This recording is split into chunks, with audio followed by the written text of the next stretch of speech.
Chaque jour, les forces de l'ordre déblaient la rue face à la résidence Roystonea dans le quartier d'Auteuil, une zone particulièrement touchée par les émeutes depuis leur commencement. Comme tous les matins depuis le lundi 20 mai, les enfants chantent avant d'entamer une journée rythmée par des activités manuelles, scolaires et sportives. 7 fois 2. 6 fois 2, 14. C'est bon. Et je sais.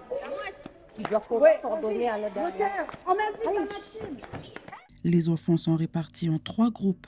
Un groupe d'enfants scolarisés en classe de maternelle, un autre pour ceux de primaire et le troisième pour les collégiens. Les parents qui chapeautent ces activités n'ont aucune formation d'animateur ou d'enseignant. Ce qui les a motivés, leur amour pour les enfants.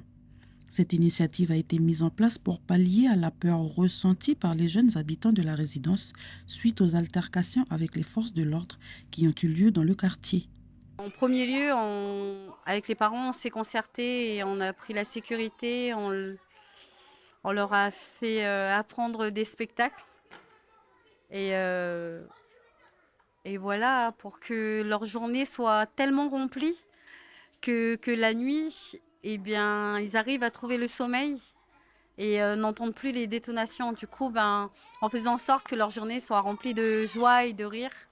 Je faisais pas trop attention à les tirs, à les cris qui se passent en dehors du quartier. Mais après, comme j'étais ici, je faisais des activités, j'étais avec mes amis, tout ça. Ça nous a aussi permis de sortir un peu pour qu'on essaye de se sentir bien au lieu de rester à la maison et entendre les bombardements, barrages.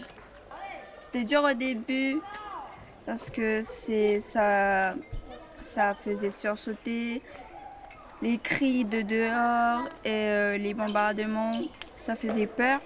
Ces motifs sur les murs, ce sont l'œuvre des enfants accompagnés par des adultes de la résidence. Collage, danse ou encore activités sportives, c'est grâce à cela que les enfants de ce quartier ont été épargnés de ce qui se passait à quelques mètres de chez eux. On avait des enfants éteints, on avait des enfants qui quand on leur demandait si ça allait, eh bien non, c'est je suis fatiguée. Non, on a entendu des booms.